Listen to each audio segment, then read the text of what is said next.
get started, before I share the slides, we're now into week 2. Congratulations. Some of you are just new into real estate, just new into Ignite. So the email went out with the recordings from last week. Please put it on your calendar over a few days to watch them, tune into them. And I don't mean like put a movie on the background and watch it while you're watching a movie. I mean, actually pay attention to it and take one thing to implement from it. Trainings are only as good as what we implement. And I'd love to hear from somebody. So either raise your digital hands, at the bottom there's a little digital hand reactions, or put in the chat box, what is one success you've had so far? Okay, so over the past week, this week or last week, what's one success? What are you proud of?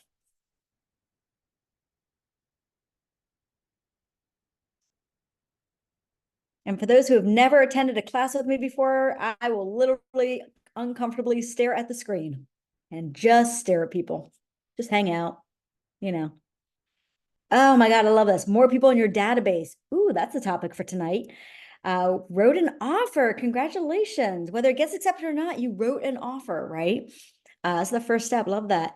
Cleaned up your contacts and tagged everybody. Wow. It's like you are reading the slides for tonight and what we're going to talk about. Love that. These are great. For those just joining, we're sharing successes in the chat box. Oh, people are like popping in. I always love when people are like, oh my God, it's after 6 o'clock. I need to like click the Zoom button. Where is it? Clean up contacts, but no tags yet. One step at a time. Listen, this is a journey we're on. All right. It's not an overnight thing. It's a journey. Love this. Keep sharing your successes. We're going to go ahead and dive in because tonight is a lot of material in a short amount of time. For those who don't know me, hi, my name is Alana Hubert Katz. I am, no, this is not my background. This background was taken my last visit to my daughter who lives in Japan. I have one daughter, she's in Japan. So this is from that. I'm in Maryland. I actually run a team of agents in Maryland, Maryland, DC area. So anybody you know, any friends, family, people you come across who might have a real estate need in the Maryland, DC, Virginia area, think of me. I'm your person. I have great agents I work with. I would love to help them out. By the way, what I just asked for. What did I just ask for? Oh, referrals. Exactly. By the way, that's going to be a huge topic tonight. See how easy that was?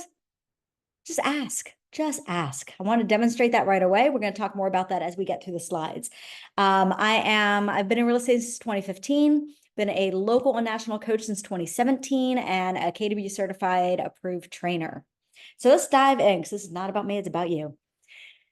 We have condensed a few topics. So you're going to get some meat tonight. There's no appetizers, no salads, okay? No potatoes even, literally just meat. And we're going to be going through growing your database and capturing more leads. And we're going to talk about multiple different ways to capture leads tonight. There's going to be a few slides that pop up that I'm going to be like, take out your phones, take a picture. We're going to focus on also open houses, how to really tap into those. We're going to talk a little bit about social media. We're going to do a really fun social media activity. Don't worry, it's going to be easy. I promise. I promise it's going to be easy. Okay. And at the very end, so stay tuned. Okay. It is now 9 p.m. where I am. I am usually in bed by 9:30. If I happen to fall asleep, someone just wake me up. I'm just kidding. If I can last all the way till 11 o'clock my time, 8 o'clock your time, guess what? You can last. All right. So at the end, I'm going to share in the chat box a bunch of different playbooks. They are mini cheat sheets on the best practices for open houses, social media, growing your database. All right, so you're going to get a few goodies in the chat box at the end. So let's go ahead and dive in here. Your database is your business. Building up the number of names in it and a relationship with those names is really at the very core of what building a real estate business is all about. So we're going to start tonight with database, right? So we're going to talk about database, then we're going to talk about ways to capture more leads. By the way, leads is just a real estate word for people. Okay, so way to capture more people. But there's a reason why we're putting database and that conversation before talking about how to capture more people. Does anyone want to, in the chat box, or raise your digital hand? Why are we starting with database? Why do you guys think?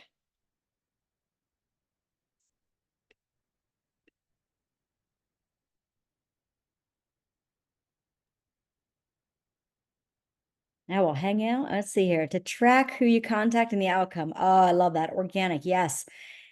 Your database is your tracking tool, right? So right now I talk about Command because that's the system we have here at Keller Williams, but I know we have some guests on here. I know we have people who use other things. Rolodex has been replaced. Oh my God, Chris, that's probably the funniest comment I've read all night. Thank you for that good laugh. Oh my God, that's hilarious. With no database, you have no business. Yep. Your database is your data bank.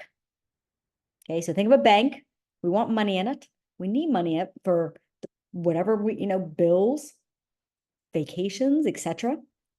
Okay. So without a database, you have no data bank. Right. Reminders, follow up. Yes. Post-it notes, by the way, is not a way to follow up. Trust me on that. I tried it my first 30 days in real estate in 2015 and failed miserably. All right. All right. So I love what all of you said, and all of it is accurate. So let's talk a little bit about, let's break down the database a little bit.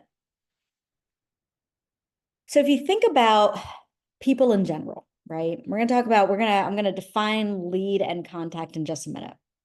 Right.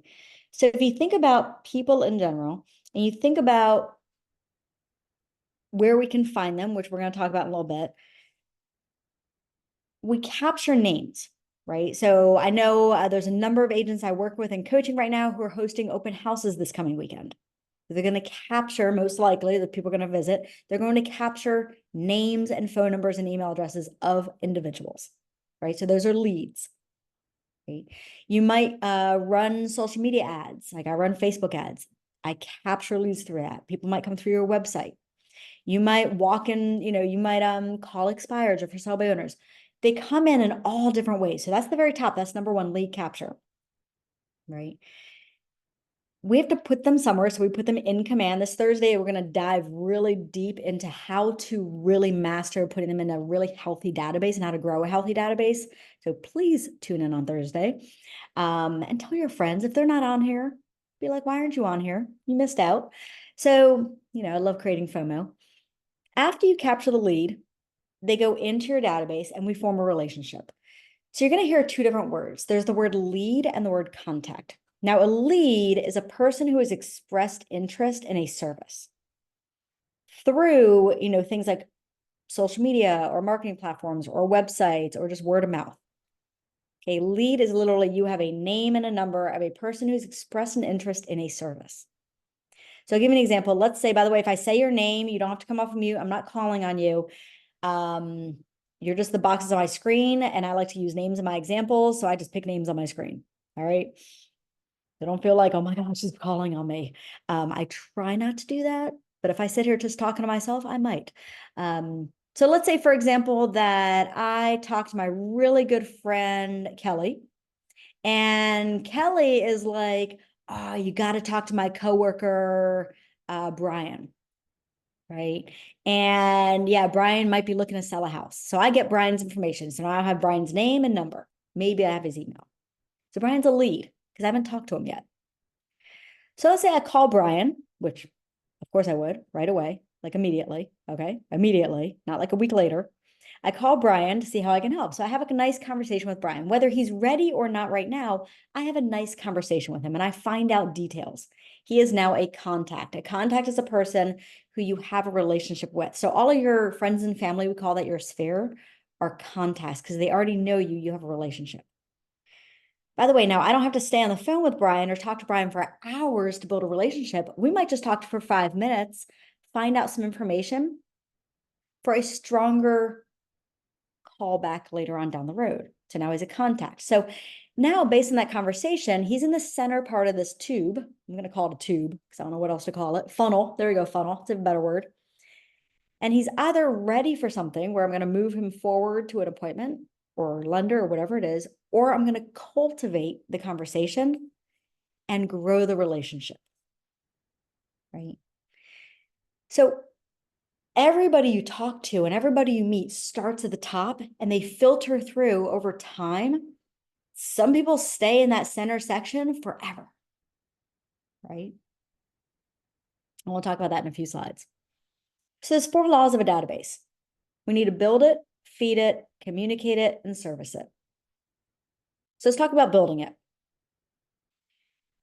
Number 1, if you do not, well, if you're not using a system with you and you're with Keller Williams, get with someone at your leadership team and learn how to use Command. If you have Command, but you don't have anybody in it, the fastest way to do this, and this is assignment number 1, by the way, never take a class without an assignment. If you don't have this number 1 yet, this is due within 24 hours, meaning do it by tomorrow. You put the Command app on your phone. There's a button that says import, and it takes 3 minutes. That's it. 3 minutes to take the people from your phone and throw it into the system. Voila, you have a database. Congratulations. Okay. Now, if you're thinking to yourself, wow, I need to clean it up. I got like the pizza shop. I got my sushi shop. I have people in there. I don't even know who they are. Don't worry about that just yet. Okay. Because put them in the system and we'll talk about best practices on how to clean as you go. All right.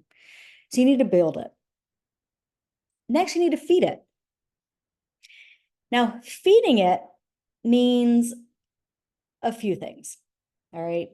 Feeding it means, by the way, if you see my head go like this, I literally have my alarm clock over here, my timer, and my notes over here. So I'm going to be like a swivel head. All right. Just going like this. So feeding it means 2 things. If, let's say you put in, I'm just going to random number right now, 200 people in there right now. You're like, boop, 200 people. And you never add to it. Will your business ever grow? If your camera's on, just shake your head. Okay. Or just do one of these.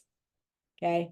Your business will not grow if you're not putting more people in it. You have to feed your data bank, right? Think of like a savings account at a bank. If you put $50 in there and you never add to it, do you grow your money? The answer is no. Database is the same thing. It's your savings account for your business, right? Now, the other way you need to feed it is through marketing to it to naturally grow it through referrals, through keeping in touch with it. So let's talk a little bit about that. Okay, your sphere, again, that friends and family, people who know you, right? They either have a real estate need or they know somebody. So I want to talk a little bit about referrals because this is such a, oh, how do I want to word this right now? Referrals is the easiest thing to capture and the last thing we think about as agents. Because we go after instant gratification. Oh, Brian's not ready to buy or sell today. Nope, can't talk to him. Leia's not ready to buy and sell today. Nope, can't talk to them. Referrals, though, if we literally call or you text everybody in your phone between now and December. Okay. Now, somebody on here who has an iPhone, I need somebody to put in the chat box, pull up your contacts on your iPhone. We're going to have so many people do this, which is fine. Pull up your contacts in your iPhone, scroll all out. If you have an Android, I'm sorry. Pull up your contacts in your iPhone, scroll all the way to the bottom, and you're going to have a number there. And I want you to put in the chat box what that number is. That's the number of contacts you have in your phone. Okay. Now, we're going to do some math on that number in just a minute. But out of that number you have in your phone, 6% approximately every year either have a real estate need or know somebody who does. And then there's repeat business, meaning you do a great job for them. Guess what? They're going to not only refer you out, they're going to want to use you in the future. All right, let me see what the numbers are. Holy smoke, some of these numbers. All right, 166, 1,019. Oh, Kelly, I think you won there. 1,137, 332. All right, so I'm just gonna pick one of these numbers, and I'm gonna take the 332 for just because it's sitting in front of me, and I'm timesing it by 0.06. So whoever wrote in here 332, so I hope I don't pronounce her name wrong. By the way, my name's Alana. Nobody ever pronounces it right, especially Starbucks. So Deanne, out of 332 people, you have 20 people in your phone right now who either have a real estate need or know somebody that does within the next 12 months. Doesn't mean that all 20 are going to use you, all 20 are going to say yes, but let's say even half of them do. That means you have 10 closings in your phone minimum. Now I'm using a really low number, 50%. Usually it's like 70%. I'm going to go low. You have 10 people in your phone ready to close a deal within the next year or know somebody that does. Okay. I just want to do some math here because again, we don't tap into that. We don't ask. So people say, well, how do I ask? I put a little example of a text. You can also use this as a DM. Okay. So we're going to do a really quick activity right now. We're diving right into an activity before we move forward. Everybody's going to take out their phone and you have two options. Don't make phone calls. You have two options. You can either text or pull up whatever social media platform you like and DM. Not comment on thing and click a little heart button. I'm talking about text or DM, right? And what you're going to text or DM is how many people can you send in 3 minutes? So don't start yet. Hold on. Don't start because I'm going to put a stopwatch on. How many people can you send a text to in 3 minutes that simply says something like, hey, Kelly.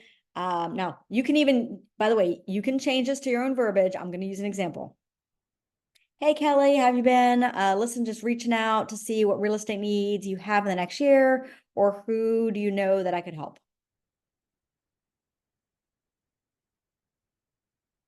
That's it. Short, sweet, to the point. I like to say, how have you been? Just because that's me, right? That's my verbiage. Change it to yours. So again, we're going to text. Now, the fastest way to do this is literally copy, paste, send, send, send, but change the name. All right. Don't call everybody Kelly. That would just be weird. If you were going to respond like, I'm not Kelly, right? If you're nervous to do this, you are allowed to use me as your scapegoat. What that sounds like is, hey, Kelly, I'm literally in a real estate class right now, and my trainer is forcing me to send this text. Just use me. That's cool. Any real estate needs you have over the next year, or anybody you know I can help. Okay, any questions before we start? Is that a hand raised? Go ahead. Are we only doing this in text or are we going into the social media world of, because you can do it real fast in social media.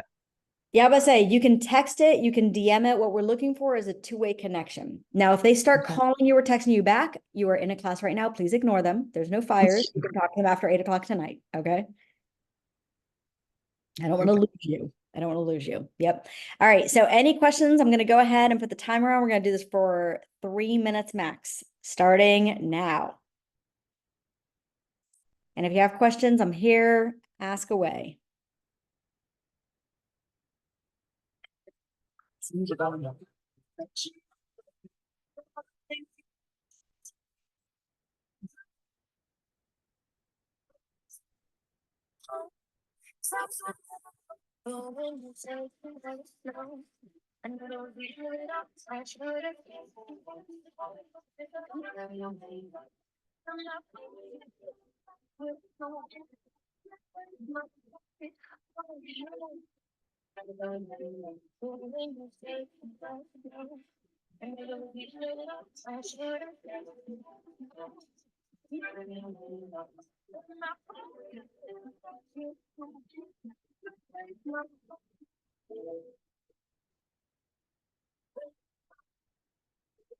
Don't overthink this. Nothing bad's going to happen, I promise.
1 minute.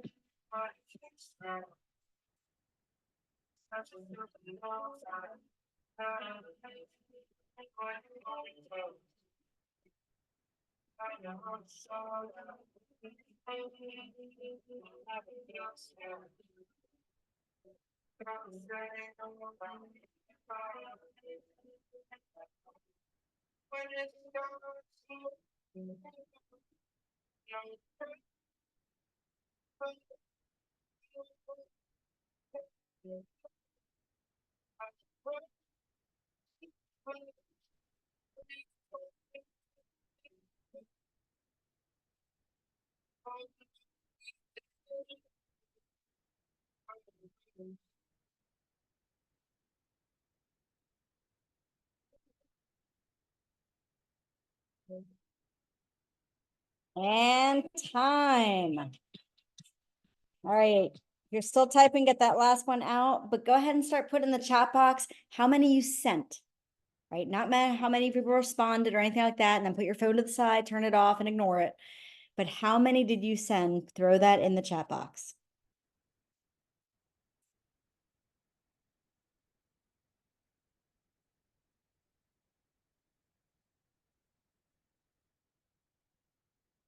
Love this. I see 2, 7, 9. Oh yeah, depending on what time zone you're in, I do know there's some people who are like me right now in the time zone where it's 9 o'clock, so I would not be texting people right now. So just do this activity in the morning. Oh, did this by groups. Family text, colleagues, 15, 5. Love this. Okay, so here's the thing. That was 3 minutes. 3 minutes, and guess what? You lead gen. All right, so we're gonna do right now real quick. So everybody put your hand up. If you have your screen on, put your hand up. If you don't have your camera on, still put your hand up. Go like this. We're high-fiving because you just did lead gen. All right. That's how you get referrals. That's it. If you don't ask, the answer is always going to be no.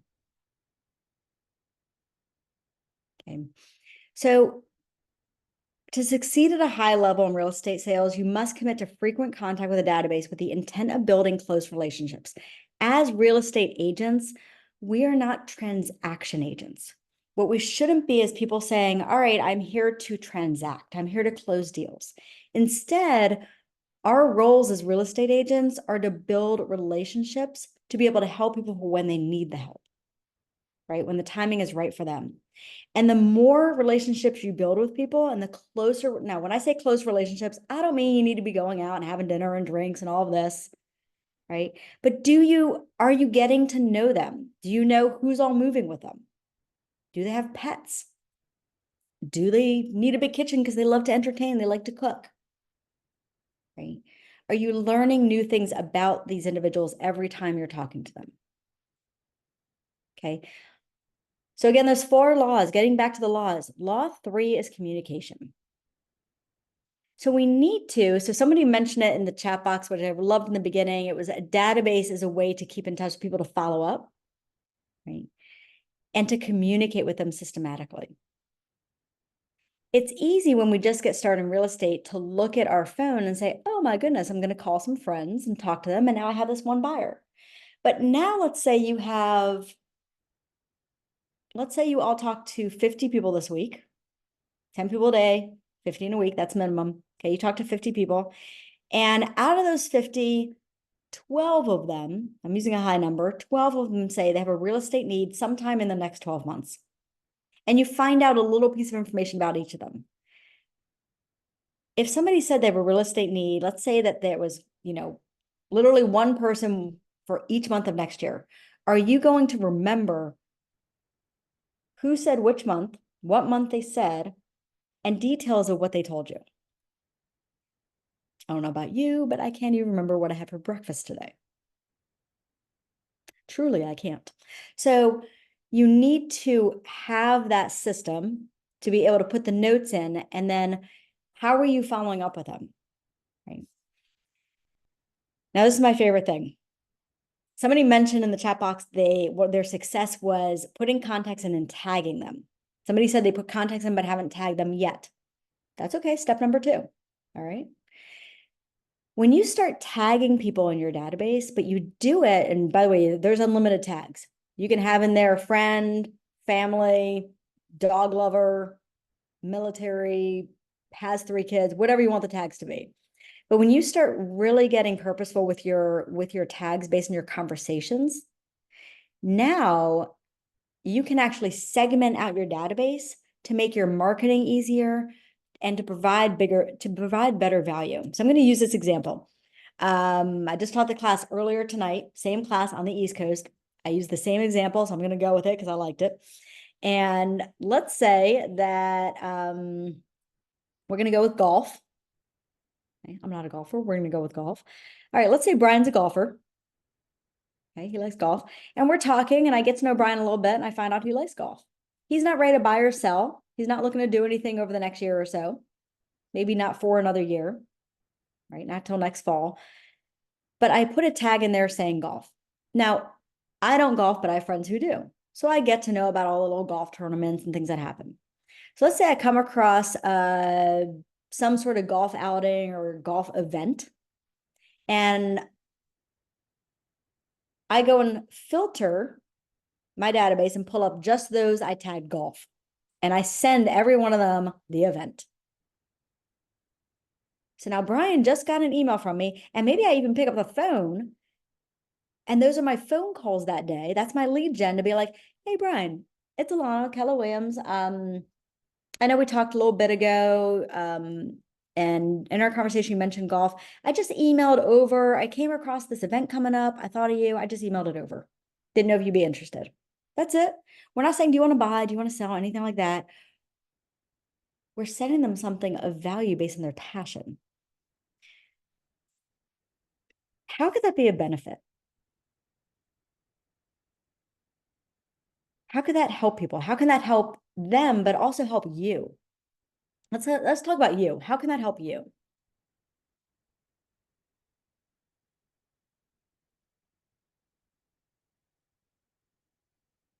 Come off mute or throw it in the chat box.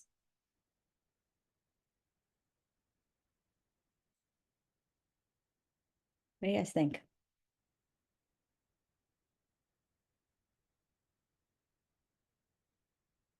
It keeps you top of mind. Absolutely. It triggers the thought process. Right. Absolutely. So I want all of you right now to think about, by the way, I do see questions in the chat box. I am going to get to them as well in just a little bit. I want you all right now to think about a store that you like to shop at. Okay. So in the last class, somebody mentioned Sephora. Think about a store you like to shop at. Right? Home Depot, Sephora, whatever it is.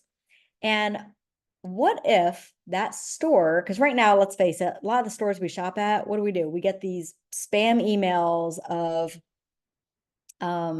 coupons or like, hey, 25% off or winter sale.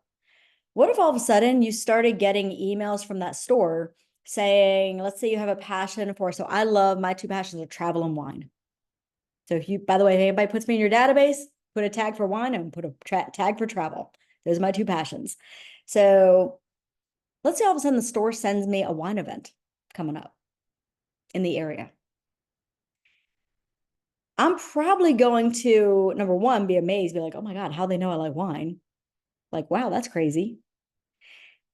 And then I'm probably going to go to the event with friends, and my friends are going to be like, how'd you hear about it? Oh my God, I heard about it from Sephora. Now I'm talking about the store. Right. So Brian all of a sudden gets this email about golfing. He goes to this event or starts talking to his friends and like, yeah, I got it from this real estate agent I know, Alana. Bam, seed planted. Okay. So I want to get to this question real quick. If you don't have their email, absolutely. Text is great. It's 2024. We should be texting all the time. And if you have their phone number, I do recommend calling them.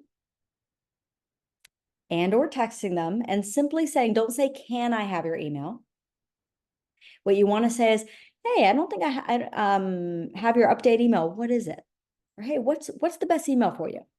That's it. Just what's the best email for you? That way you can take that email, put it in your database to create a healthier database. This Thursday's class is going to be all about database building and how to improve the health of your database.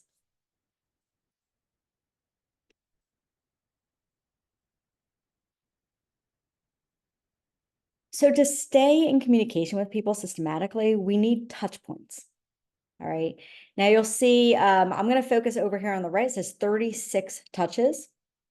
By the way, where it says high value touch, that's voice to voice. High value touch is you are having a conversation with them either over the phone or in person. If it's a friend or family, maybe you're having some coffee.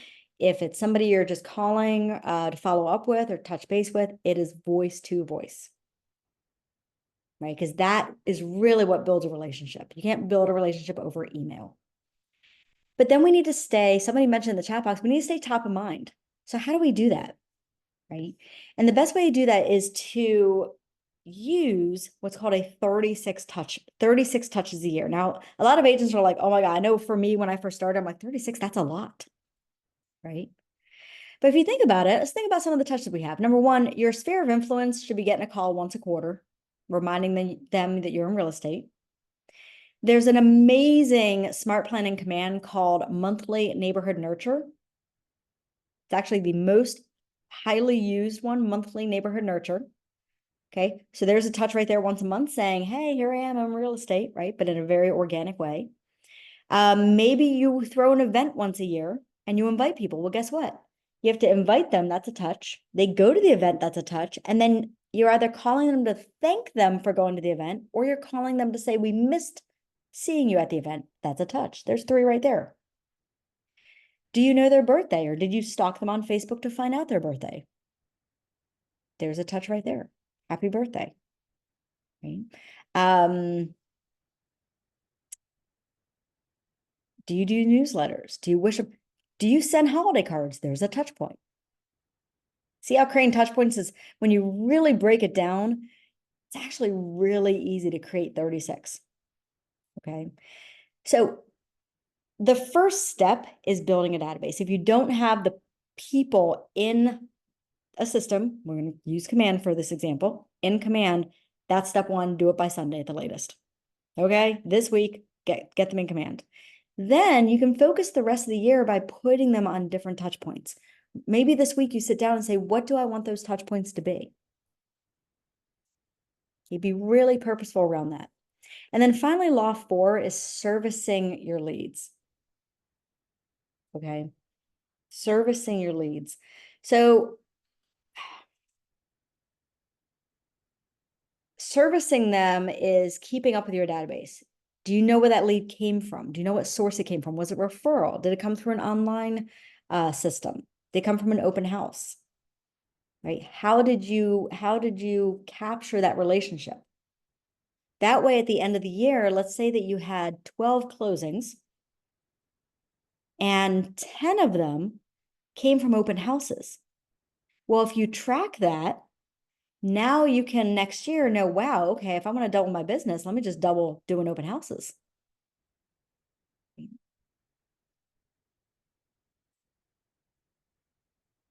So again, build it, feed it, communicate with it, service it.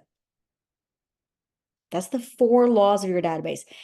I would love if everybody, like, it would be cool if wherever you do your business, you have a painting of this on your wall. All right. You have a huge, colorful, huge printout of this just hanging up in front of you. Because without this, you don't have a business. Now, I'm not going to read all these bullet points. You can read them yourself, but I am going to focus on one thing, and that's bullet point number 2. And it's don't quit too soon. This is the number 1. So I've been a coach since 2017, worked with a little over 600 plus agents since then. And this is absolutely the number 1, how do I want to word this? bottleneck area that almost every agent falls into, including myself when I first started.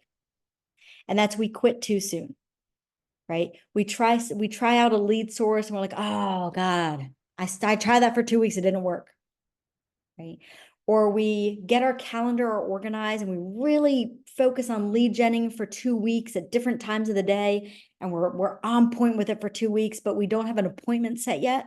So we're like, oh, this doesn't work. Again, we quit too soon. Unfortunately, what ends up happening is when you quit too soon, you're bouncing.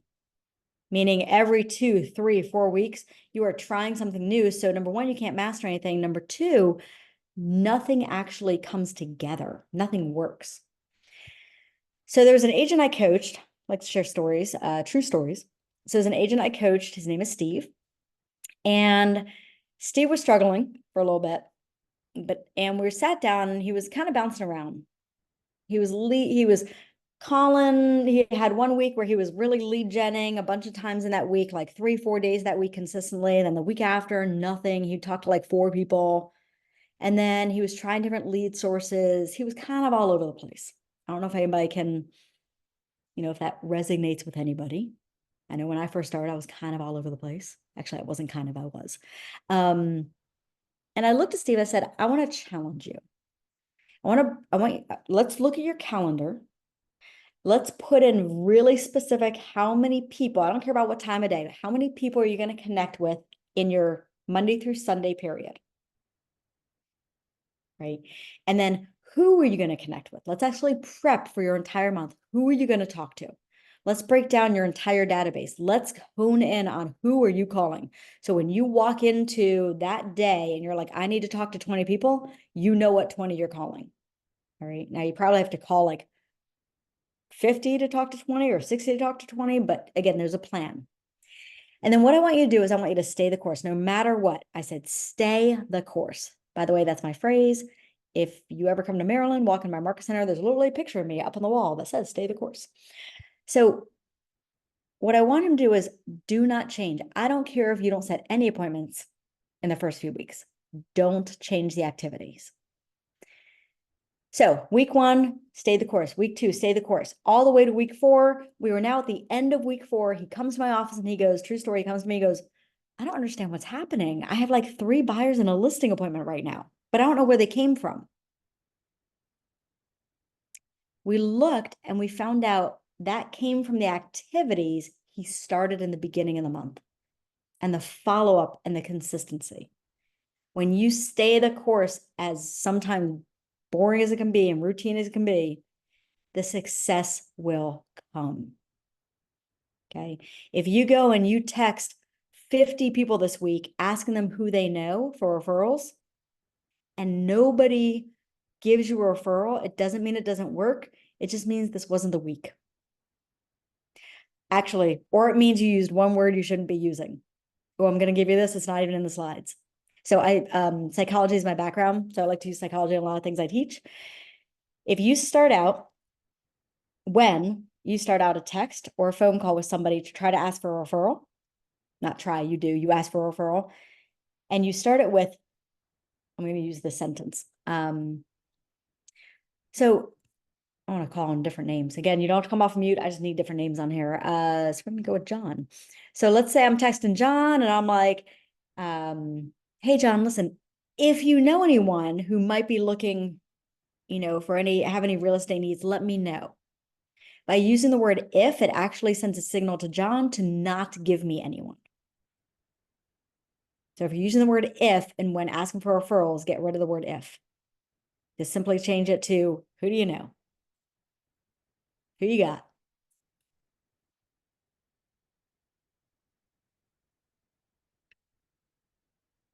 By the way, yes, for those on here who are from California, my brother actually lives out in California. He's in La Jolla, and he's been there for so long now that he has shared with me that I am very, very East Coast when I talk. Now, I'm from the East Coast. I don't know what that exactly means, but for those in California, you might be like, yeah, she's very East Coast when she talks. So just want to call myself out there. So here's the thing, leads are absolutely everywhere. We need to approach them connect with them, and ask. Just ask, what real estate needs do you have? What real estate goals do you have? Who do you know? How can I help you? And by the way, real estate needs doesn't mean buying or selling or investing. It can also mean like, do you need a plumber? Do you need a roofer? Do you need a landscaper? Like, let me be your resource for the whole real estate world.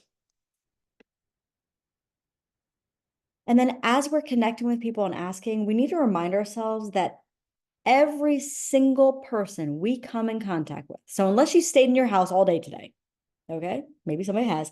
If you went out and left your house for any reason and ran into a person, whether you talked to them or not, you saw a person, that person is in this timeline and we don't know where they are. That person has either just moved, is about to move, is thinking of moving, but they are going to make a move of some sort. Now, it's interesting. This slide says 7 to 10 years. There's been 2 new studies done. One says 3 to 5 years and one says 5 to 7 years. So there's a bunch of studies out there.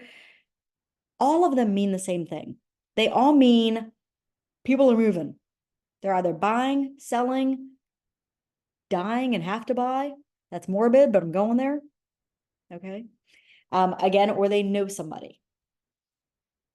So if we never have conversations about relationships, we won't understand where they fall. So our jobs as real estate agents aren't simply to just help that one person who needs something in October. Our jobs are to connect with people throughout this week. By the way, minimum of 50, 10 a day, 10 a day, 5 days a week, 15 a week. That's minimum, bare minimum. Okay.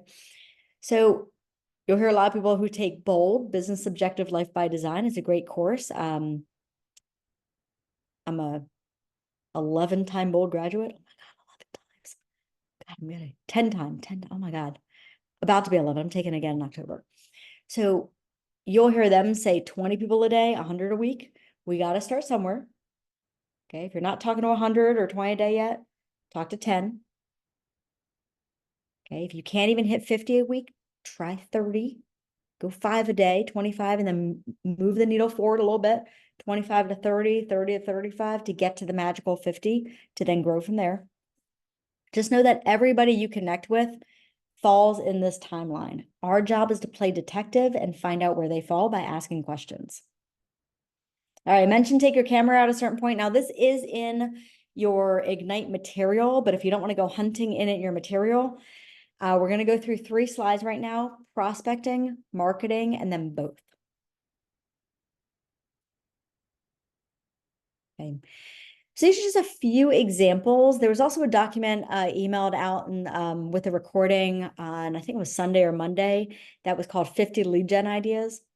As a real estate agent, we want to choose 3 ways to generate business. 3 is the magic number. You don't want more than 3 because then you can't master anything. You're kind of just a Pop-Tart agent, just trying different things, right? So nothing will work. But when you have 3 solid sources, that's going to allow you to really grow your business. And if one source is not really feeding you what you need, another one might be. And you need to find sources that match you. Now, here's what I mean by that. All right. Embarrassing story time. I showed this earlier. You guys get to hear it. It's about me. So I started in real estate. I took a class kind of like this, and there was a great instructor, and they talked all about how they door knocked 3 days a week around neighborhoods and they landed listings. And I'm like, oh my God, I want listings. That sounds great. So I spent an entire week preparing flyers, making pretty things, getting a whole thing together. Saturday came. I had my tote bag. I had the flyers. I had my cards. I had a bottle of water. I was ready to go. I chose the neighborhood. I get to the neighborhood. I get out of my car. I have my bag. I then go and say, oh, I haven't had breakfast yet. Maybe I should go eat first. I get back in my car. I leave the neighborhood and I never go back because that's just not my thing. I never did it. I thought I was going to do it. Didn't happen.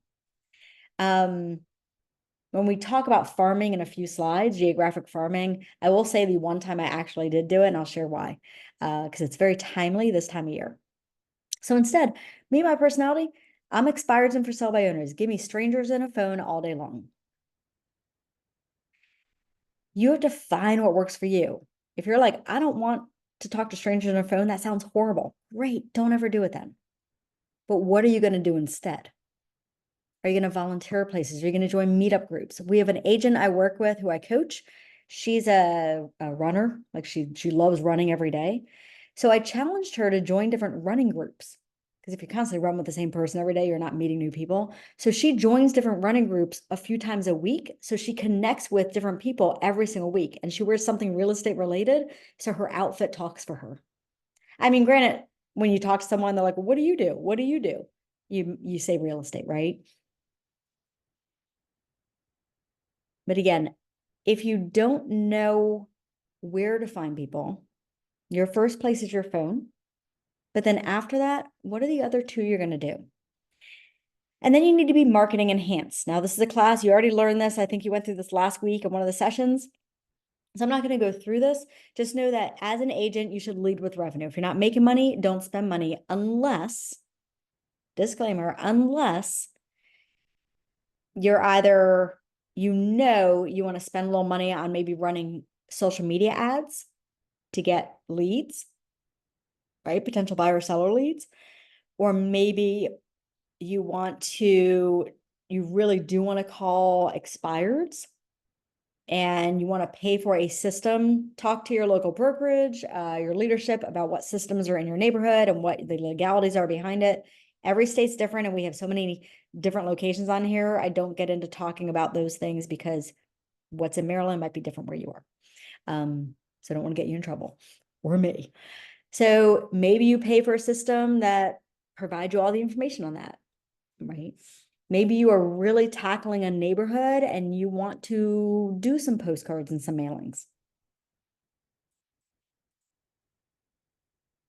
And then there's both. All right, we're going to talk about farming in just a little bit, but there's open houses. You can do home buying seminars, listing seminars, wealth building seminars, teach people how to invest. Right? Networking groups, right? There's literally unlimited ways to prospect. Because again, if you think about it, people are everywhere.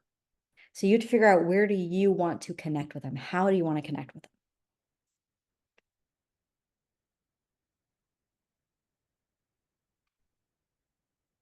So bringing it back to referrals, always provide value, ask, ask, and ask. I cannot say that enough. Okay. And number 4 is a lost art. It really is. So there's this agent who, he's in Virginia. Okay. His name is Jeff, and great agent. And I met Jeff for the first time in February of this year at in Las Vegas at Keller Williams family reunion. And I only talked to Jeff maybe for 5 minutes. I got introduced to him from somebody, only talked to him for like 5 minutes. So I'm going to be honest with you. I don't have the greatest of memory, and I probably met hundreds of people during this time. So while I had his information, I had hundreds of other people's information as well. So he was going to get lost in the sauce. Jeff did something brilliant. Absolutely brilliant. So brilliant that I'm talking about him on Zoom right now. Okay. And that is, within a week of getting back from the event, I got a note card, a pretty little, nothing fancy, just little pretty note card, had a little image of like a tree or something on it, or like a mountain or some scenery. And inside it said, hey, great meeting you at family reunion. Loved connecting. If you need anything, reach out. And it has a business card. That was it. Just a thank you card. I was like, wow, that was really nice. I hung it up on my wall. Right. Well, I've actually taught, went to his market center and taught a class. He sent me a thank you card for teaching. There was something else I did. He sent me another thank you card. I now have a stack of like 5 thank you. I met him in February. I have 5 thank you cards sitting on my desk from this guy, Jeff.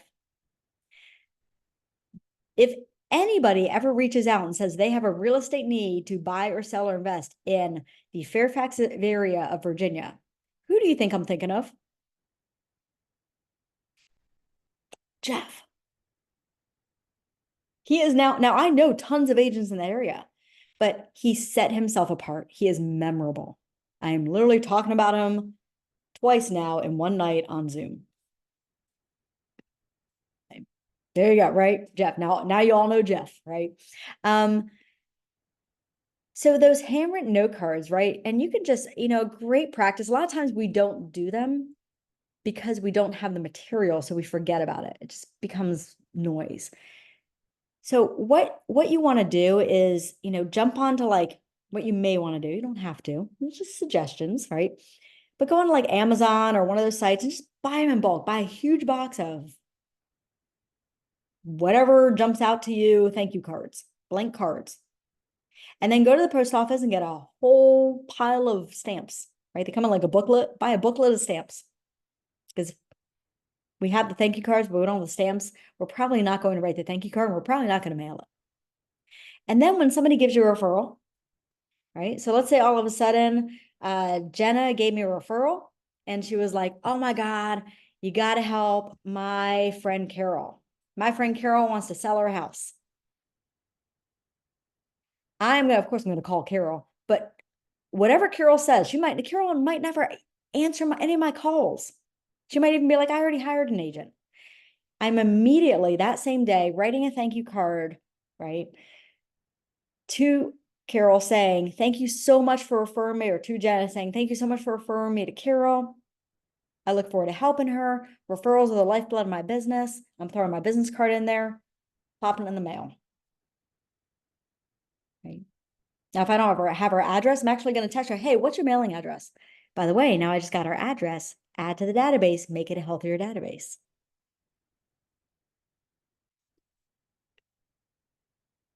Those little things. Now she's getting a thank you card in the mail as opposed to a bill.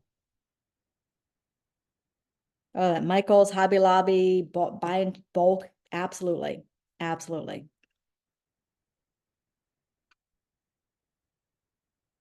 So what we're gonna walk through right now is a few different slides of different ideas on capturing leads. Again, leads are simply people. Okay, it's people to be able to connect with. So as an agent, many agents choose to focus their prospecting and marketing efforts in a neighborhood or set of neighborhoods to target. Okay, it's known as target geographic farming. Now, there's some best practices with this. There's also some amazing YouTube videos. There's a gentleman out there who has a great video, Ben Kinney. If you look up Ben Kinney on YouTube, Ben Kinney Farming, great videos.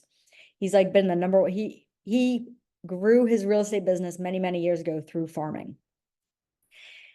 Here's the idea of farming. The reason why it's called a farm is if you think about it, let's say that all of us bought a farm and we are growing vegetables. So we have to kind of prepare the soil. Now, I'm not a farmer. I live in the suburbs, all right, right outside the city. I've never farmed. I have like a little garden on my balcony with like a tomato plant, all right, that may or may not die. We're going to find out what happens. So you have this land. You have to plant seeds. You have to water it. You have to care for it. You have to nurture it, right? What happens if you have a vegetable, let's say a tomato plant, and you don't water it for a week or two? Or any vegetable, what happens?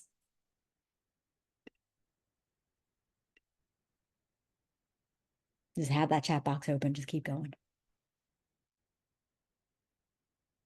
Yep, it dies. Yep, Wilton dies. So farming and real estate is the exact same thing.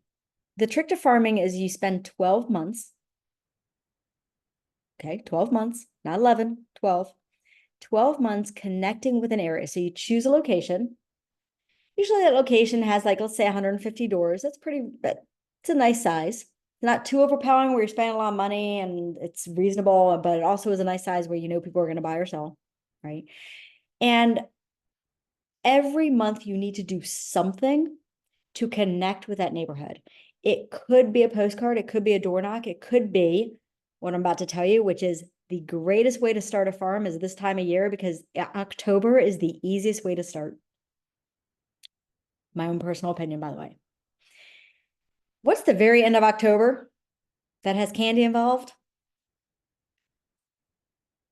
Okay, Halloween.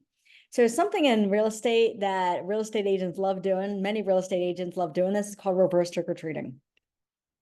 So let's say you pick a neighborhood, You get together a little flyer or postcard or get something made.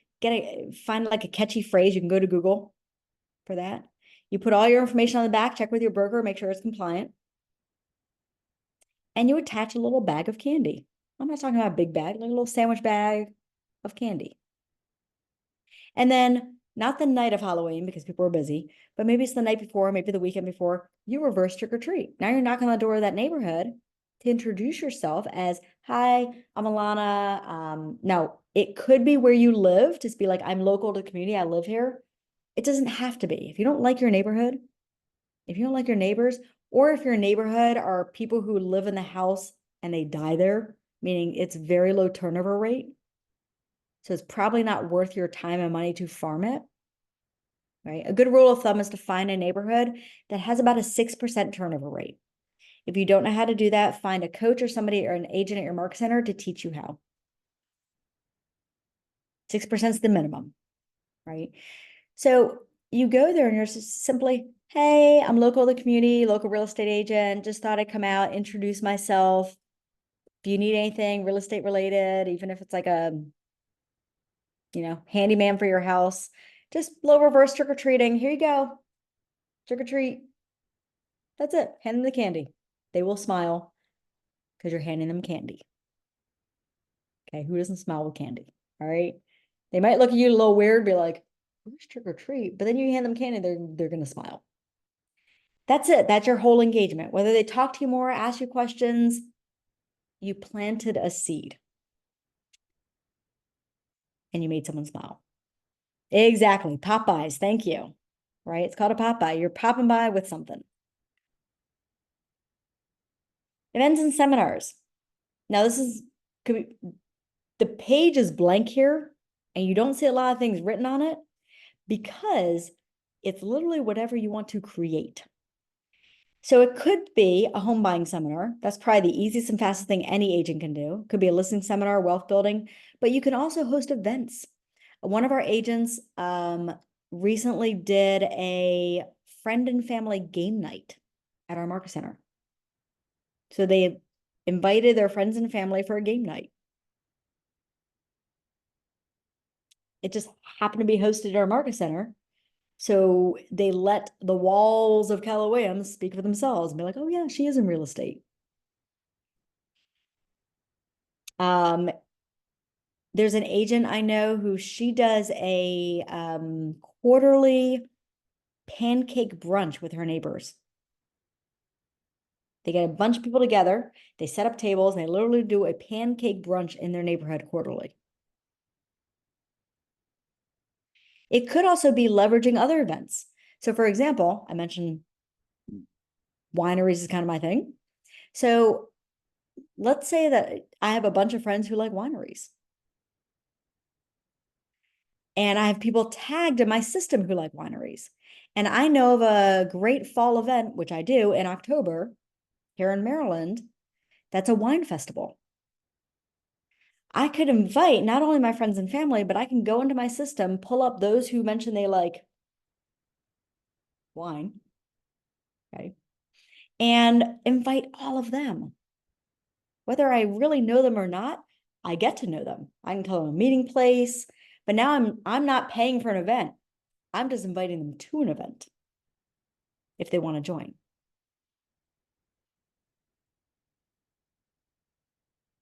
So again, leads are literally everywhere. Now, I want to say this, it says where's something real estate related. I actually just added that in based on a conversation I had in the last class earlier tonight. Because somebody mentioned the chat box, like they said, I'm really nervous talking to people in public. Like, I don't want to just walk up to random strangers. So what I mentioned to them is, number one, you don't have to. There's tons of different ways to build your business. And you can also purchase things and wear things that speak for you.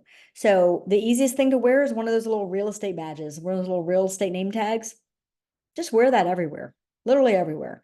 One of the agents I worked with wore that at Target, struck up a conversation with the person behind the employee checking her out. And long story short, that individual didn't have a real estate need, but her sister, who lived in Jamaica, did was selling a $1.2 million property. So she got that information, connected her with a Keller Williams agent in Jamaica. So the agent in Maryland got a referral fee, and the agent in Keller Williams in Jamaica had that sale. Real estate is everywhere. So again, you can wear that. I know another agent, he loves baseball caps, wears them all the time. So he changed out his baseball caps to everything he wears now says something real estate related. He went on Amazon, bought a bunch of things. Me, I'm a t-shirt person. So I have a shirt that says license to sell. I got one that says coffee, cocktails, and contracts. Right. And it says like hashtag real estate. My friend does yoga, and she has the brightest yoga pants you could ever imagine in your life with the word realtor all over them in every bright color you could imagine. They speak for themselves. She wears them to all of her yoga classes.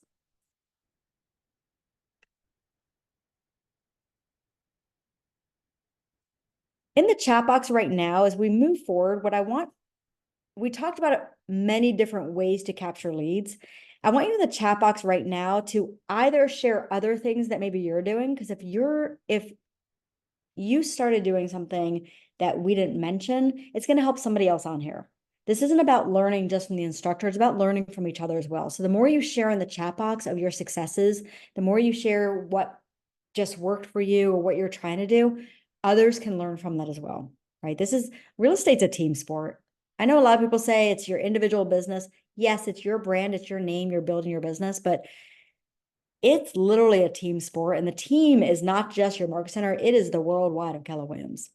I mean, look at right now tonight alone, between the East Coast and West Coast and 4 locations in Canada, it's been worldwide with a few hundred agents. All right. Coffee, breakfast, lunch, happy hours. By the way, happy hours, there's an agent I know who, now I'm not condoning this.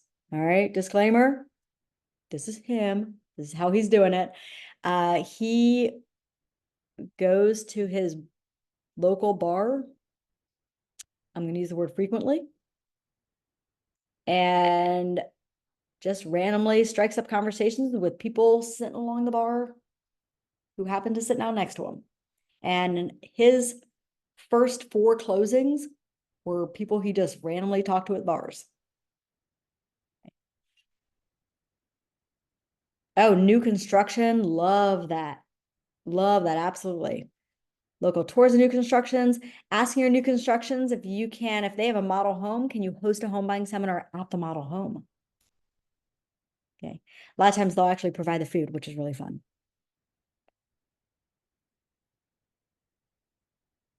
All right. So think about through this week, think about what will your plan be? Okay, we're going to move into open house and social media in just a minute. That's what we're going to talk about. And I'm going to share some things in the chat box with you. Hold on, I have to remember what time it is there because I didn't put my timer on there. 7 o'clock. 9 o'clock Central. All right, 7 o'clock Pacific, 9 o'clock. We got a whole lot of times going on. It's fun. All right. So you need to connect with your sphere. Don't be afraid of that. Nothing bad will happen. You need to build and feed your database. You need to capture leads from open houses, which we're about to go into talking a lot about open houses. You need to build communities with social media, which right after open houses, we're going to talk about social media. That's how we're going to end tonight. Open houses and social media. Okay, that's our topics. Execute a referral strategy. What I mean by that is, are you going to set a goal each week of how many people do you want to ask? Now, you can't set a goal of how many do you want to receive because you don't know what people are going to tell you. But you can say, how many people do I want to ask? Because that's something we can control, right? Do you want to choose a geographic area? By the way, you don't have to do all 7 of these in September. You may create your plan and say, all right, this is going to be my plan to start putting together over the next few months. So when I go into the new year, I'm purposeful with each one of them, right? And when you consider events and seminars, just start with one thing. What is one thing? Is there something that you could do before the end of the year? Is it an event you want to attend and bring people to? Is it a seminar you want to host? Home buying seminar is probably the easiest one and fastest one to host. You can all do it in October. Doesn't take long to put together. Okay. But what is one thing you can do before the end of the year for that? Let me check the chat box just in case there's some questions in here.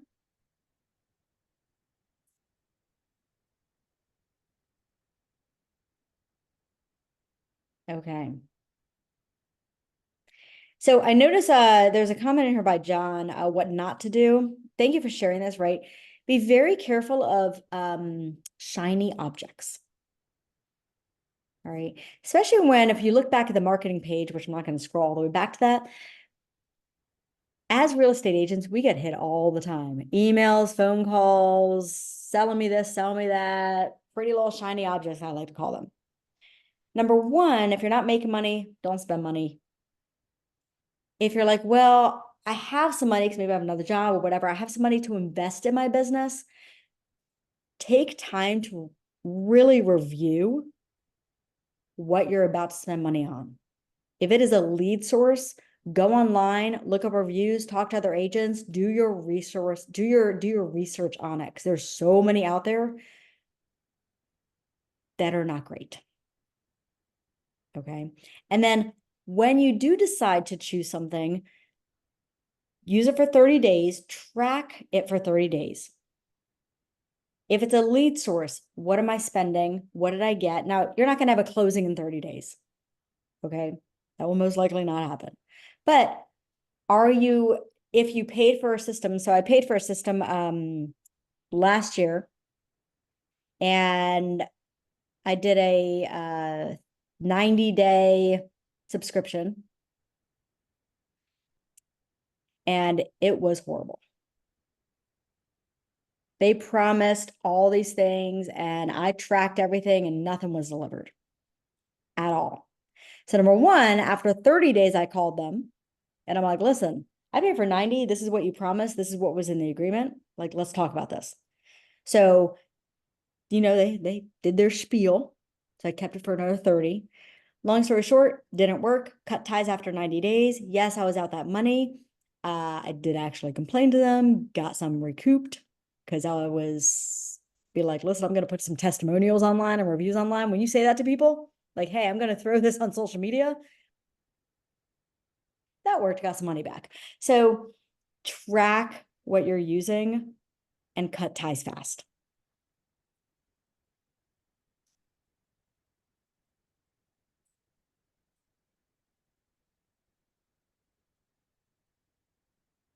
All right, open houses. In the chat box, I'd love to find out on here who, throw in the chat box. Have you hosted any, who on here has hosted open houses so far?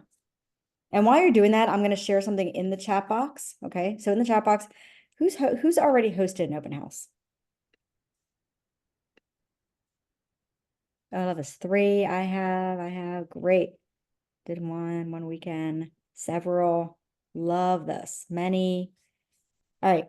So what I'm doing right now is I'm sharing in the chat box, which, by the way, if for some reason you're on your phone, you can't open the chat box, it doesn't come through. I'm going to share it a few times. It's an open house playbook. I will be attaching this to the email that's going to go out Sunday, so you won't get it till Sunday with the recordings for the week. But just know it's going to be sent out again. So the open house playbook is there's a group at Keller Williams who writes material, the education committee of Keller Williams, and they went and interviewed the top agents, mega agents, who their main source of business is through open houses. And they got all their best practices and literally put together in a how-to guide for us, for everybody else.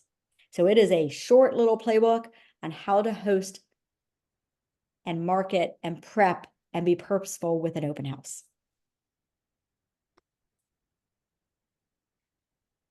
So here's the thing, who benefits from an open house? Sellers, buyers, neighbors, you, the agent, so many people, right?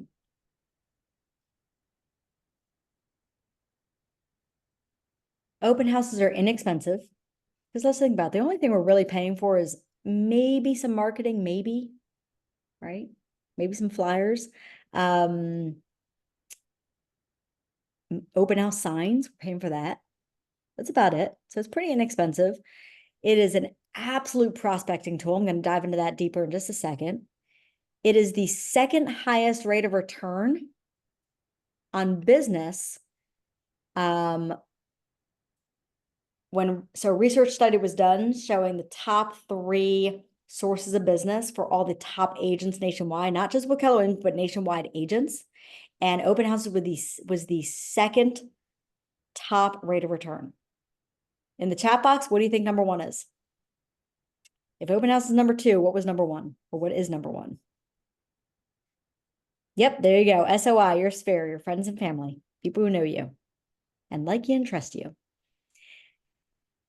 And you know that an open house, they're already, now we're talking about qualified leads. That doesn't mean that they're pre-qualified, they talk to a lender, etc. Qualified leads here means that they're visiting an open house because they want to buy a house. Or they're visiting an open house because they're local and they're thinking of selling their house and they want to see what this one looks like to compare it. By the way, open houses are great to get sellers from as well. So it doesn't mean that they might be ready to buy today. They might go into the open house and be like, yeah, I'm just browsing, I'm just looking, just playing around, right? But it still means they want to buy. It might not be until 6 months from now, but they want to buy. You need to set a goal. What do you want your goal to be? Now, you can't set a goal of how many people do you want to come to your open house, because again, that's not controllable. But you can set a goal of how do you want to market it? How many houses do you want? How many neighbors are you going to invite? How many people are you going to invite your friends and family? How many times are you going to post to social media? Again, it's being purposeful around planning for your open house. That open house playbook literally has a guide of exactly, like, it's a checklist of exactly how to prepare for an open house. You don't have to reinvent the wheel, just follow the playbook. Pick the house. Now, if you don't have a listing, reach out to agents at your brokerage and find out, can you host something for them? Right? One of the best practices that I coach, so agents I work with locally, I actually share with them a great idea on Mondays for your lead gen is take 1 hour of lead gen on a Monday, which, by the way, it never takes an hour. I just say block an hour, because then when you don't use up all the time, you get to get a little time back in your day. And I say, look up all the listings that became active over the past week or 2 at our brokerage, right, at our Keller Williams office. Sort them by price, look at location, because you don't want to work something 2 hours from your home, because now you're driving 2 hours to show houses. Maryland's very spread out, by the way. Like, we're huge. And so you're picking the house, you're picking the price, and then you're lead genning down the list of the listing agents who are at the same brokerage. And you're simply introducing yourself as a fellow agent. By the way, we're Legacy. Your fellow agent at Legacy, Keller Williams Legacy. And hey, saw you had the home at 123 Cookie Road. I'd love to host the open house this weekend for you. Can I do it? They're either going to say yes or no. If they say no, that's not a bad thing, because now they know you want to host something. So if they think of something in the future, they'll call you. You might have to call a few, but somebody's going to say yes. We have an agent in our office who literally does 4 open houses every weekend. 1 in the morning on Saturday, 1 in the afternoon, 1 in the morning Sunday, 1 in the afternoon. We have another agent who does 1 Thursday night, 1 Saturday morning, 1 Sunday afternoon. Doesn't always have to be the weekends. Night times are good too. People like Thursday nights. I don't know why. Just means to be the night people go out. Prepare and practice. Don't just land an open house on Saturday, never having done one, never having talked to somebody, read the open house book, or even practice, and just show up and be like, well, I'm here. Maybe I'll turn the lights on, right? Actually prepare for it. Pick the time. Now, if you're doing an open house for another agent, they're probably telling you what time it is. But if it's your listing, when do you want to do that? Sunday afternoon? Thursday night? What do you want to do? By the way, it says happy hour. Check with your local jurisdiction, your broker. There are states that don't allow that. So please check locally to see what is and is not allowed. Right. I never have provided alcohol at any open houses that I've ever had, because I don't want to be held liable. My friend is a luxury agent. So she does have a whole like wine, cheese, like it's a whole thing because they're all $1 million listings, right? Me, I'm like, here's some bottled water. You don't need anything else because I don't want to clean up cookie crumbs. And think about that. If you provide anything, you have to walk through the house with a trash bag and gloves and maybe even a vacuum, and you have to leave that house the way you came into it. Or that seller is going to not like you. And if you're doing it for another agent, they will never ask you to do another open house again. Prepare your stats, right? Just know the market, right? By the way, know the market doesn't always mean know the numbers. It might say, are there parks around there? Are there dog parks? Are there playgrounds? Are there, walking distance to restaurants? What's all around, right? Know the area, drive around it ahead of time, get to know it. Look up that area. Has anything recently closed? How many days on market was it? So if a buyer comes in and is really interested in the house, you can actually say to them, don't make up information, always be true, but you can say something like, oh, wow, yeah, actually a home just down the road closed 2 weeks ago, and it was only on the market for 2 days. Now that creates a little urgency. But again, make sure the information is accurate of what you're sharing. And finally, and most importantly, out of every one of these is be safe. There's a lot of great YouTube videos out there for real estate safety. I really highly recommend looking them up. I don't care where you live, where you are, we're in the world we're in. Just gonna leave it at that. So create a buddy system. Maybe you either have a buddy that goes with you, you have a friend that goes with you, another agent, or you have a lender. Lenders love going to open houses. You bring a lender with you. Your buddy system can also mean, so when I did open houses, when I first started out a lot, what I would do is I would send a pin of my location to my husband, so he always knew the address, what time it started and what time it ended. I had a secret word that if I called him or he heard, he texted him or I called him and he heard that word, it mean call 911, like call the police. Okay, that's the danger word. Knock on granite, I never had to use it, but have it. I always called or text right when I arrived, right when it ended, and I got back in my car immediately. Hey, just got my car closed up. Right. So we knew if there was like hours in between, there was a problem. So have a buddy system, arrive early, get set up, know the area. I don't say these things to scare people out of doing open houses. Open houses are amazing. I say these things because we need to just be aware and be safe.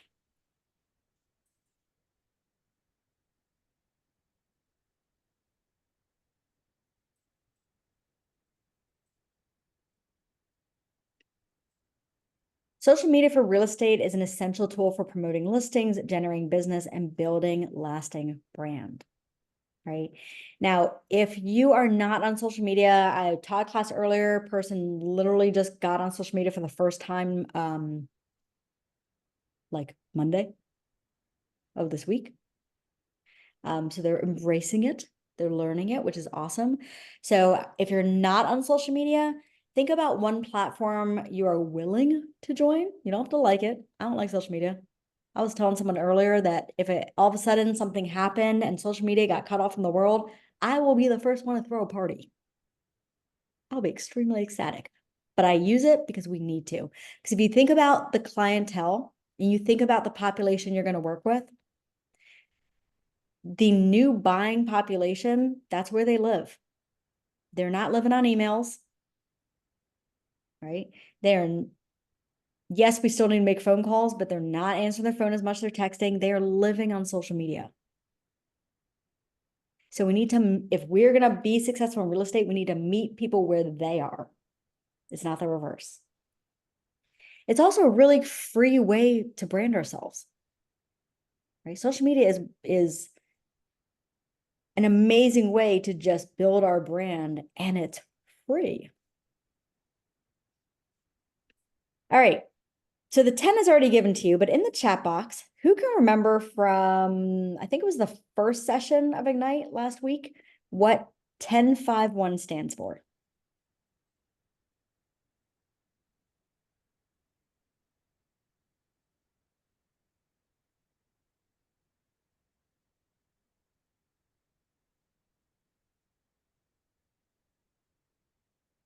Ten likes, 5 comments, 1 post. Yes. Oh, I love it.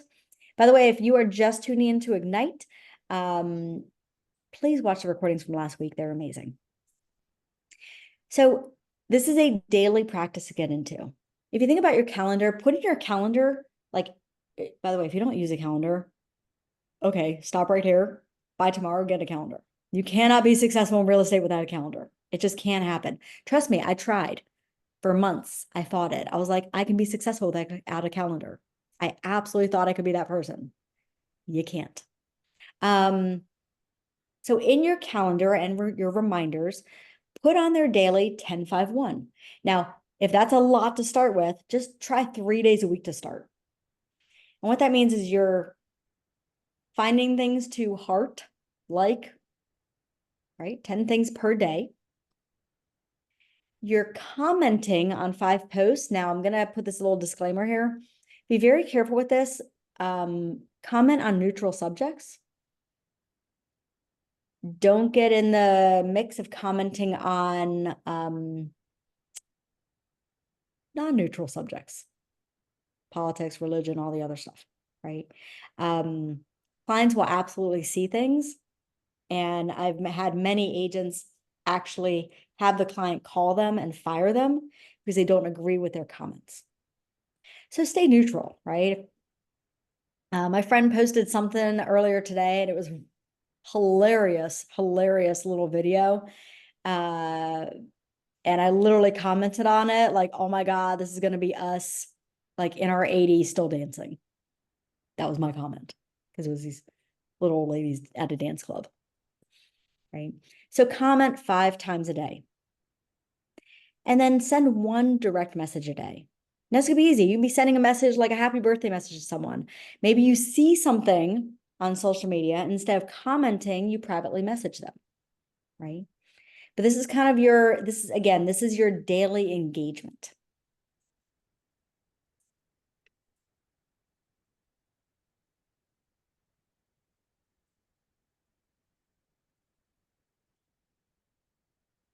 And the rule of thumb is 80-20, right? Many of you have seen this 80-20 principle. In social media, it's 80% personal, 20% business. Now, what that means is, here's what you don't want it to be. If you flip that and it's 80% business, 20% personal, then what that's going to look like is literally weekly. It's going to be, hey, look at me, I'm real estate. Hi, I'm a real estate. Oh, look at this house, I'm a real estate. And you are going to tune everybody out. They will absolutely stop following you. They might even block you, right? People do business with those they like, know, and trust, and they relate to. People who are authentic, excuse me. So that's why it's 80% personal. Now, again, keep it neutral, right? But if you're a foodie and you love restaurants, you like to take pictures of food, post it, post the restaurants, post information about it, post what you just ate.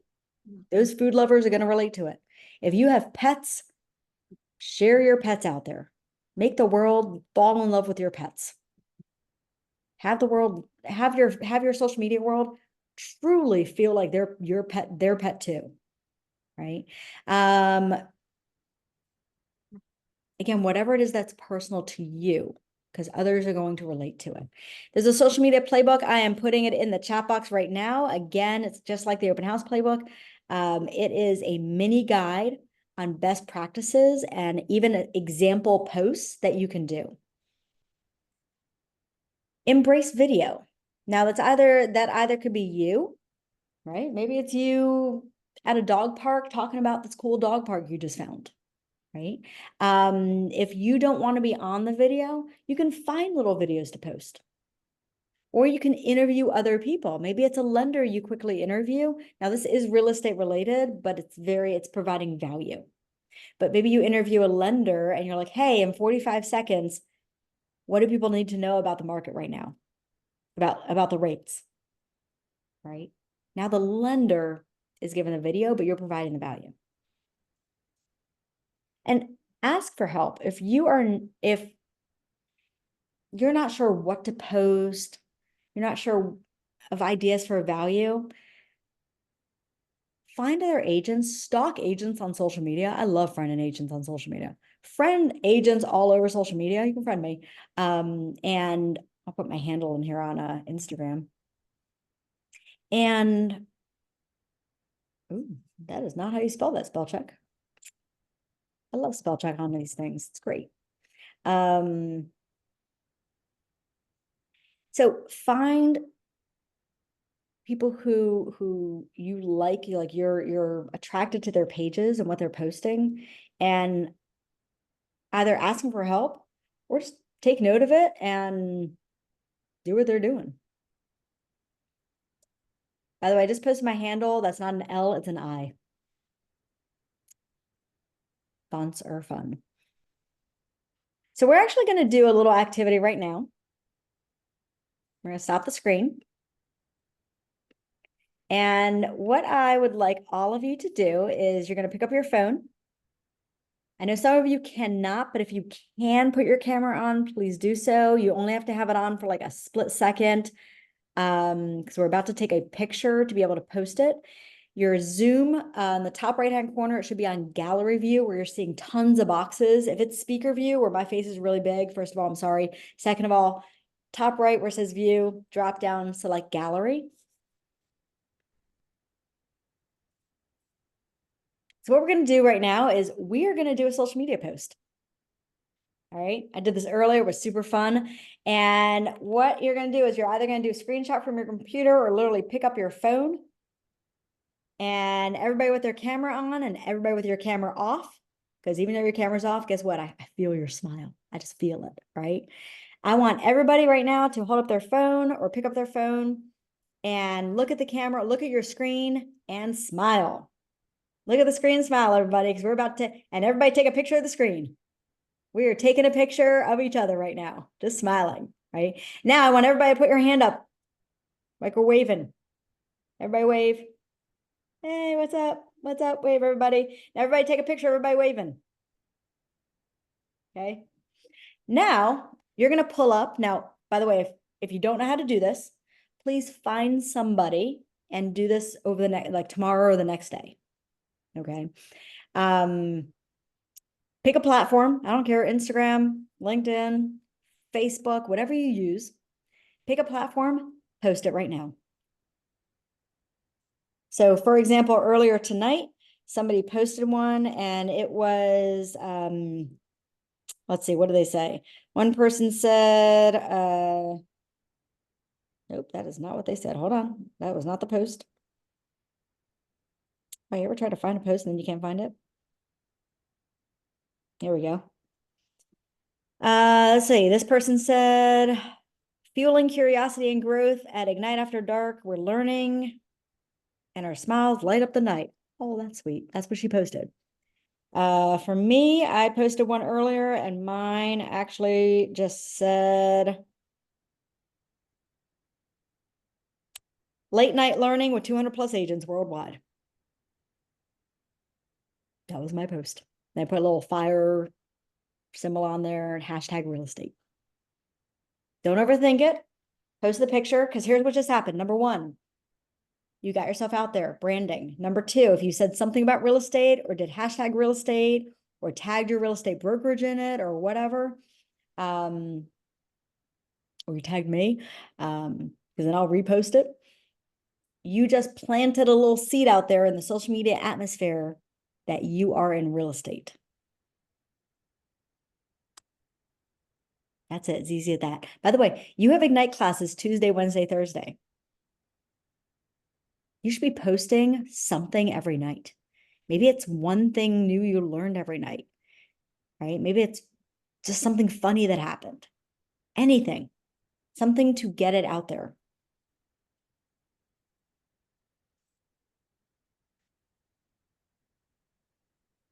As I reshare my screen in the chat box or come off mute, I'd love to hear from you. How's that activity? Do people do it?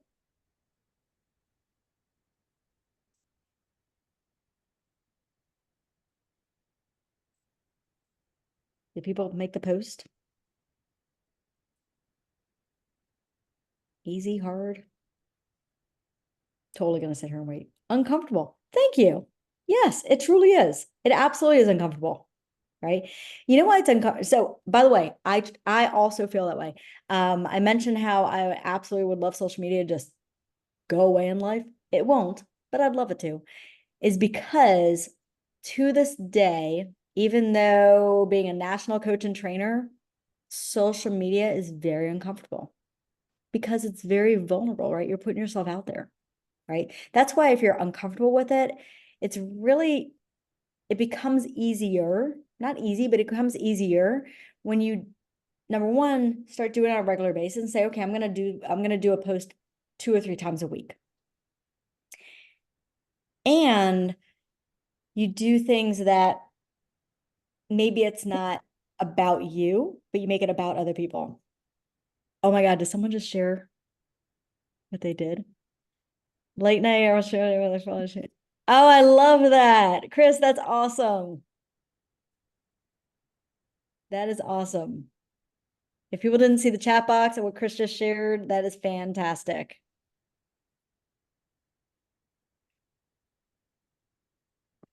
I'm literally going to take a picture of that. Hold on, I'm going to save that right now.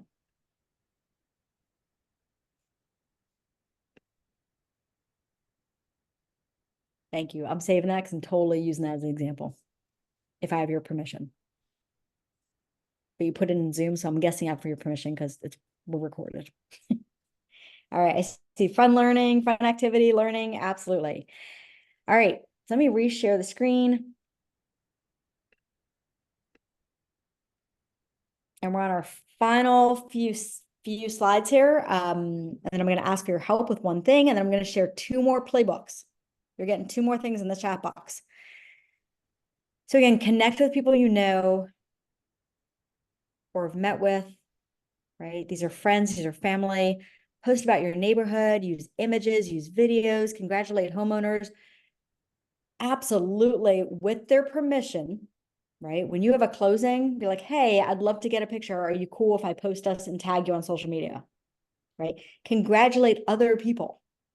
Now you're taking the focus off of you. Post about listings. If you don't have a listing, ask agents in your office if you can use theirs, right? Engage with people. Don't just simply throw something out there, but how can you engage on social media? And then finally, add value. It's not just me and a house. It's what can you add value? What can you talk about? Can you talk about the upcoming where people can go for trick-or-treating? Are there local places? Maybe we're coming up to the holidays, so it could be some different recipes, or it could be holiday markets that you know about in the local area that you share, right? Maybe you go to one of the holiday markets and you talk about it and walk around it. Right? So again, you're just engaging and adding value and being authentic to who you are. Just stay true to who you are. Don't try to be someone else. People will know. Okay. So I'm going to ask all of you right now, I'm going to share a different screen. And what I want you all to think about as I pull up the screen here is I want you to think about, we went through a lot tonight in one session. Like that we broke down, it was literally 3 sessions condensed into one to give you the meat of database and different ways to capture business. In the chat box, or even take yourself off mute. I'd love to hear some voices. What is one thing you're going to implement? Like, what's something you're taking away that you're going to do this week?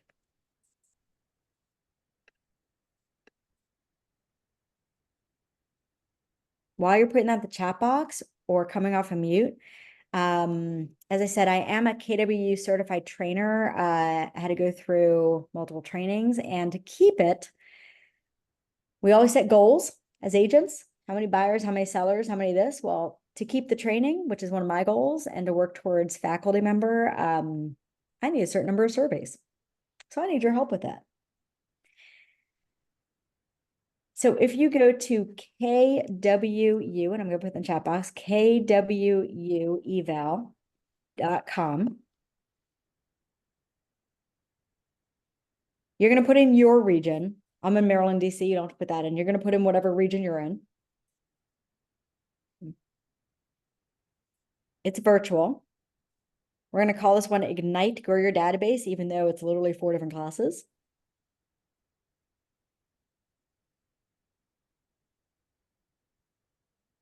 By the way, I love people in the chat box sharing. Get back to sending thank you cards, daily presence on social media posting. Love that. So we're kind of multitasking right now, right? In the drop down, I'm the only I. So I'm after H before J. So I'm the only I, Alana. Now, I love 5s and 4s. They're my favorites, but I also love honest feedback. So absolutely be honest. I don't see your name. I'm not gonna be calling you up and like, Kelly, really? Really? Give me a 1? Seriously? Like, come on, man. Like, no, be honest. I do read it, and I do absolutely take into account to improve, constantly improve, right? How do we find the survey? You're going to go to kwueval.com. I just put that in the chat box again. Thank you. And go back a page. So if you've already done the survey, let me hear from you. What are you going to implement? I see social media and host event. Love that. Now, what I challenge you to do when you think of things like that, right? Social media and host event, is I challenge you to do 2 things. One, when you think of event, what event do you want to host? Pick a date, right? And work backwards. So say, all right, I want to host a home buying seminar. I'm going to host it on October 15th. I want to have a lender there, a title person there, maybe an inspection person, whatever you want to have there, right? Definitely a lender, right? Now you have the date, you have it set. Now you can work backwards to preparing for it.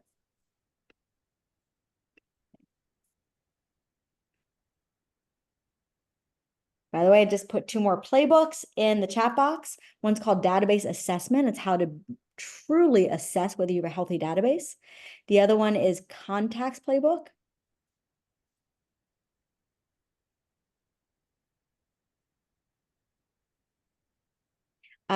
For the evaluation, the course is called Ignite 6 Grow Your Database.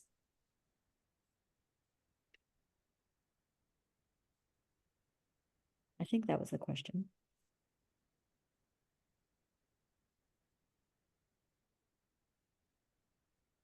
Okay.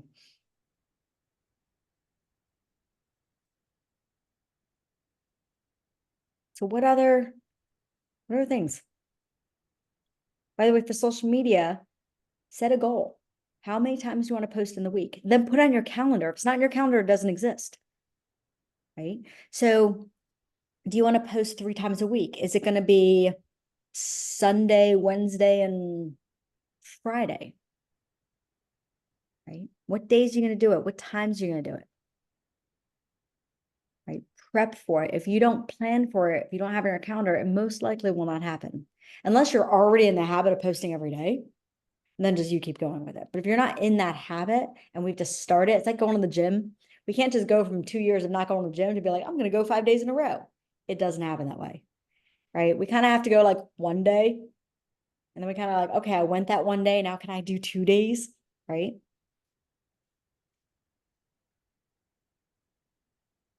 All right, let's hear from one more. What else you got? What are you going to implement?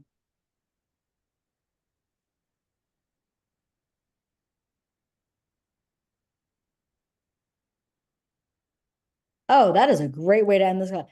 Finish KW Command 66-day challenge. So I know how to use the database. Love that, Felicia. Absolutely. By the way, for those on here who do not know what that is, KW Command 66-Day Challenge. It's actually on YouTube. You can literally go to YouTube and type in KW Command 66-Day Challenge. The author of it is Marty Miller. Marty Miller is a command genius. And he put together a 66-day challenge. So in 66 days, when we follow it, we have mastered, I'm going to use that word, command. And it is a little tiny video you watch that's literally like 3 minutes long, 4 minutes long. And then you go and into command, you do that activity. That's it. That day's done. I recommend doing the activity a few times. So you get like a muscle memory. The next day, you watch the next video, you do the activity. The next day, you watch the video, you do the activity. Rinse and repeat, 66 days. Again, his name is Marty Miller, and it's called KW Command 66-Day Challenge.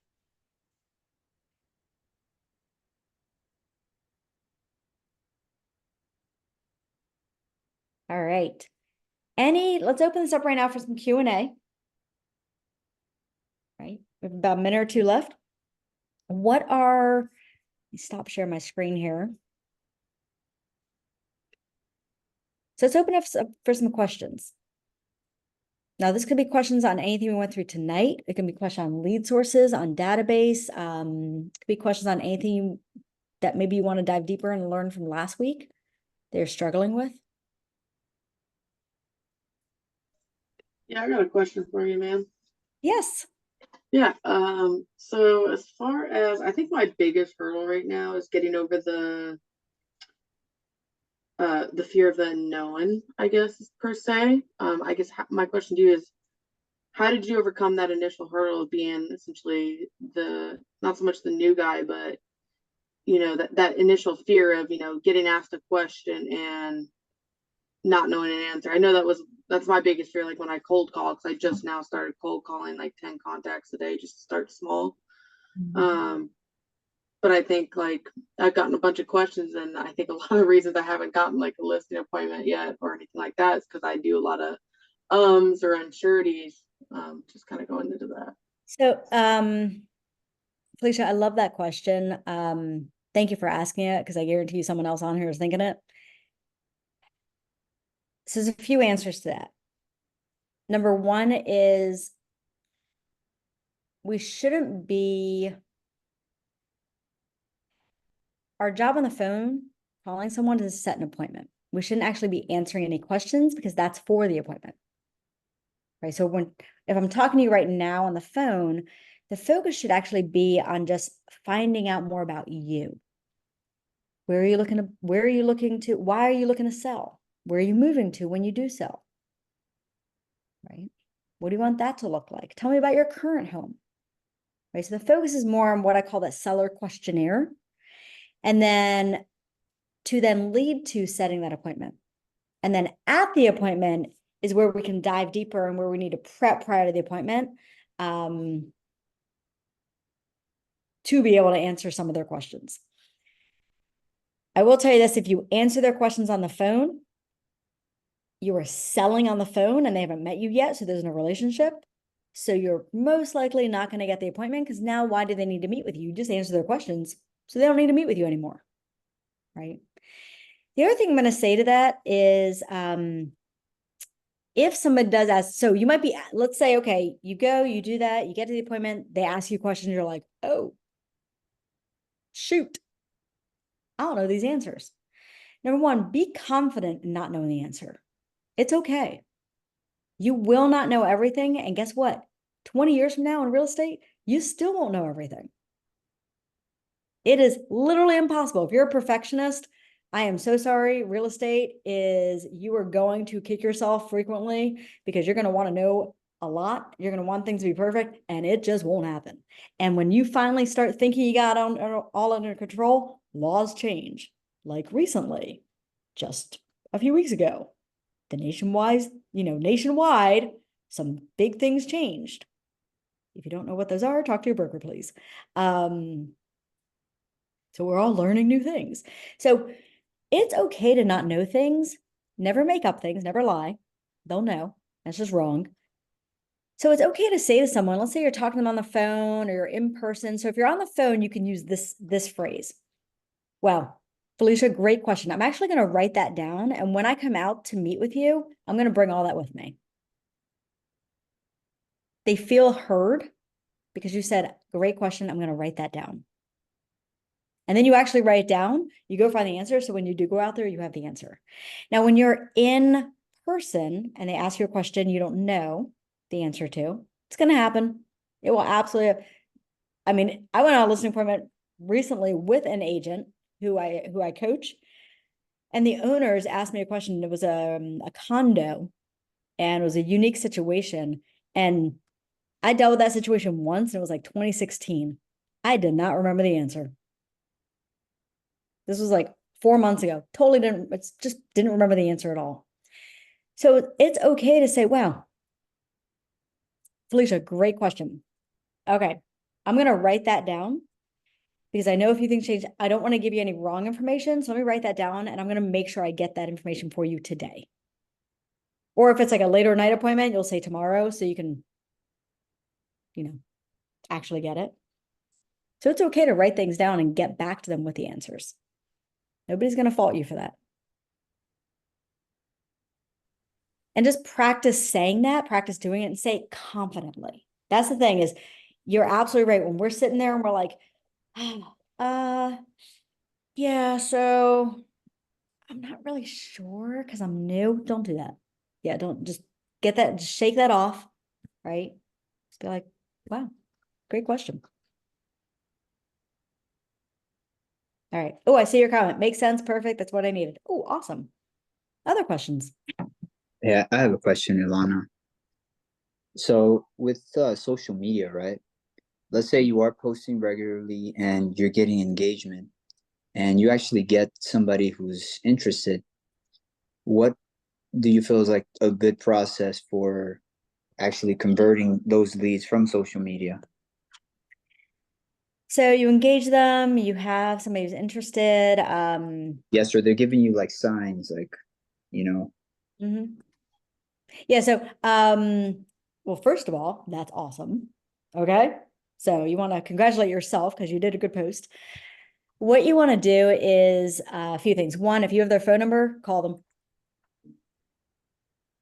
Call them. Okay. If you call them, they don't answer, text them.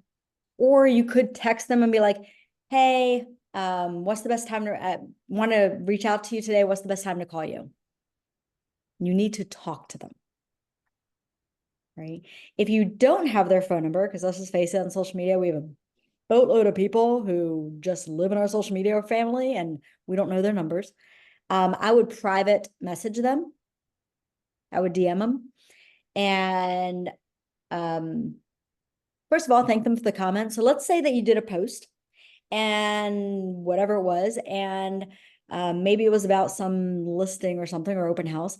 And all of a sudden somebody commented in the 50 different comments. And one of the comments was, oh man, beautiful house.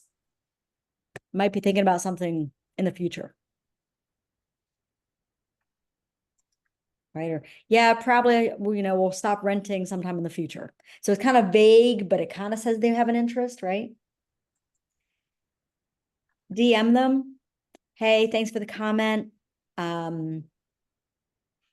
Would love to send you some similar homes or would love to learn more about what you're looking for in the future. What's the best number to call you on? Again, our reaching out to people has to be to get contact information if we don't have it. Right? Don't scare them. Don't be like, do you want to go see it? Do you want to talk to a lender? Do you want to do this? Sign an agreement. Don't talk about lenders or agreements or anything like that. You haven't built a relationship yet. Your goal is to engage them. You're either going to engage them by phone or by trying to get their phone number through private messaging. Did that answer your question?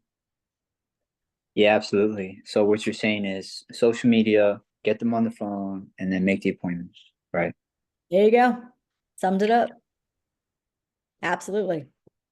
Absolutely. There's the thing. They might not be through your conversation, you might find out that they want to buy a house in March of next year or April of next year. Cool. Let's learn more about that now. Get excited about that. That's a success, right? Anybody want business in March? Anybody? I see like one person. That's awesome. Okay, there's two, there's three. Okay, got three. If there's four, okay, awesome. As the night goes on, I just get more sarcastic. I apologize. So it's okay if they want business, if they want to do something in March or April of next year, because we want business. We want to help them at that point. So let's find out. Let's spend 3-4 minutes on the phone with them, not an hour. Okay, I don't have time for an hour. I'm talking about like 5 minutes max, right? Or we're just learning a little bit about, okay, tell me a little about what you're looking for next year, why that's important to you. Do you currently rent? Do you currently own? We make a note of that, and then we follow up with them every single month. Every single month. If you talk to them today, in September, guess what? You're going to call them sometime in October. Now, you're not calling October to be like, you ready to buy it? You're calling in October to simply say, hey, just touching base. I know we talked last month. You're looking next March. I just want to find out a little more detail on what you're looking for. Just play detective a little bit. And then November, guess what? Call them, wish them happy Thanksgiving. December, call them, wish them happy holidays. And December, you're going to start actually creating that customizable search, right? So now you're really diving into what they're looking for. Sometime around December, January, you're probably connecting with the lender, right? So see how there's like a purpose for each one. You're building, again, that word relationship, I cannot stress enough. All right, we have time for one more if somebody's got a question. These are good ones. I like these. If not, we will call it a good night. Thank you all so much. Love the engagement in the chat box, and have an amazing evening, everyone. Thank you so much. Bye, everyone.